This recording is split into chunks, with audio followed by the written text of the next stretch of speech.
नमस्कार मंडळी, आपण आलेले आहेत आज जनावराकडे. इकडं पिवळी पण बांधायला चालू आहे. पिवळीच बांधायची होती पण वरून आले जनावर घेऊन. आणि बघा आता ही काराला कसे फळ लागले, बघा कसली भरपूर अशी फांद्या गणेश. बघा गच्च भरून असं काराचं झाड आहे. अशी जांभळी जांभळी फळं पिकतात, खायला पण छान लागतात. कशी गच्च भरून आलेली फळं आहेत हे बघा, कसली छान आहेत. आता जेवण करायचं आहे आम्हाला, घेऊन जाते दोघाली खायला. नेहरी केलेली नाही आम्ही आणखीन. ही फक्त डोंगरातच भेटतात, ही काळभोईच्या रानाकडे कुठंच भेटत नाहीत. कसली फळं आहेत, ह्याला ऐकायला सुद्धा भरपूर असेल.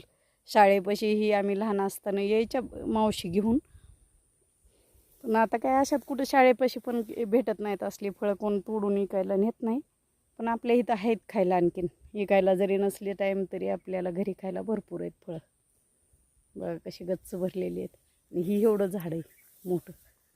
बघा प्रत्येक फांदी, प्रत्येक सगळे गच्च भरून आहेत फळांनी. लहान लहान फांद्यासुद्धा गच्च भरलेल्या आहेत. ही इतकी फळं आली की आमच्या इकडं म्हणते ज्वारी गहू चांगलं येते. बोरीसारखीच पानं असतात, ही बोरीसारखीच असतात फळं, पण फक्त ही ती जांभळी होतात, बोरं ती लाल होतात. खायला तर नंबर 1 लागतात. आता आपल्याला घेऊन जाते वर खायला.